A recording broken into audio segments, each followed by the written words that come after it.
Tapos pagkatapos magbuhos ng poste, pinaghakot ko sila ng buhangin.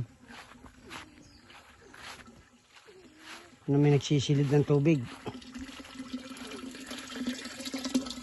Kung mapupuno na, babalik ako doon sa kubo. Bukas maghahalo ako dito ng akin, sulo ko. Hakot ko ang buhangin. Simento, dito ako maghahalo ng akin. Para maiasinta ko dito. Ito'y 3 patong pa. Para maging 6 feet.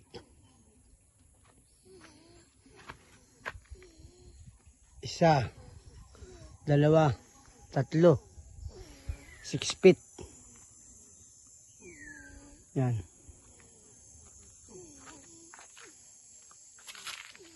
Maganda nung natatabasan hawan. Yan. Ang buhos.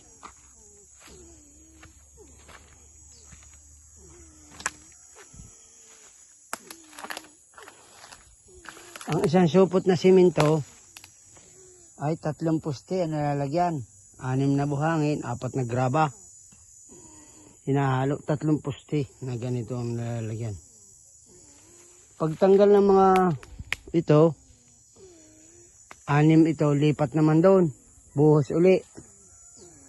Dito sila bukas mag-uumpisa.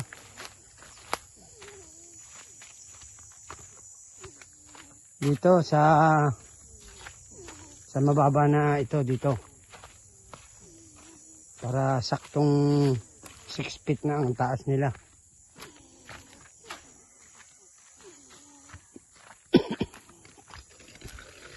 Magkakalimutan niya itak mamaya.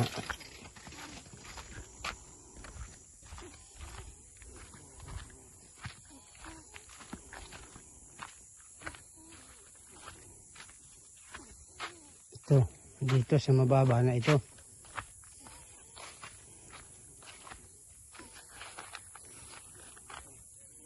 Yan dito si Obit mag-uumpisa. Papunta na uli doon, sa dulo doon. Para tumaas na. Yan, kasi may iwan ito eh. Yan, dito sila magkahakot ng buhangin. Hindi pa naulan, ano? Gusto kong ulan eh. Wala ng tubig ang mga puso. Ayan, dito na rin sila maghahalo. Para itataas na yan. Ito naman porma. Pag baklas doon, lipat dito, buhos uli. Yan.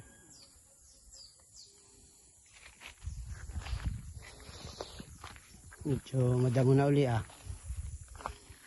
Ito'y 3 patong pa eh.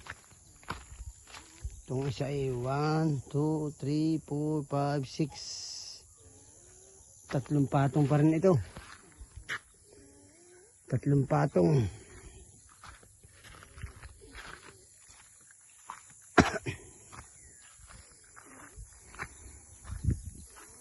Boss, buhangin. Order po kayo ng buhangin.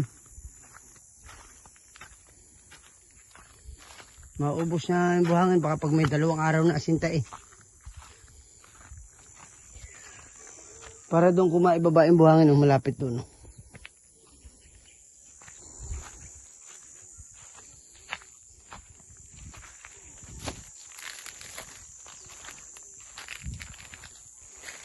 Lalayo ako para kita.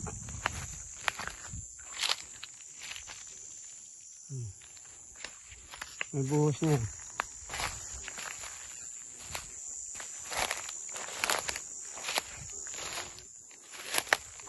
Dito ako naman magkukumpleto rito. Yung mga hollow block.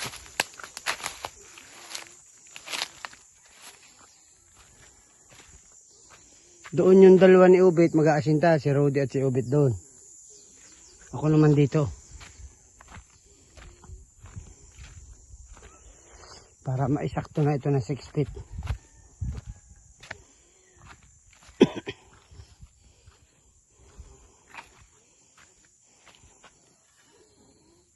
Ewan ko pag nalagyan ko baka ng 2. Ha? Ay, oo. Nga pala. Puno na yung tubig, boss. Pupuntahan ko muna doon sa atin.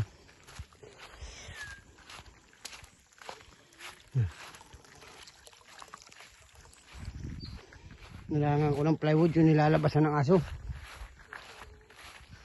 Yun. Narangan ko ng pinulik.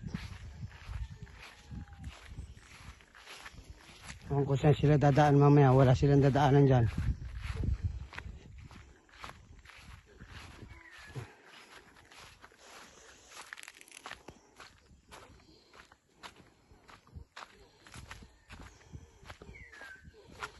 Ayan. Oo nga, pupunta ako doon. Ito na lang buhangin natin.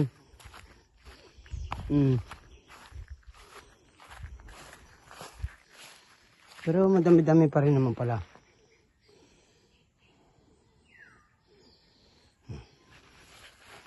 Mas maganda yung maka-order na rin mo. Siya na lang. Salamat po. God bless. Bye-bye.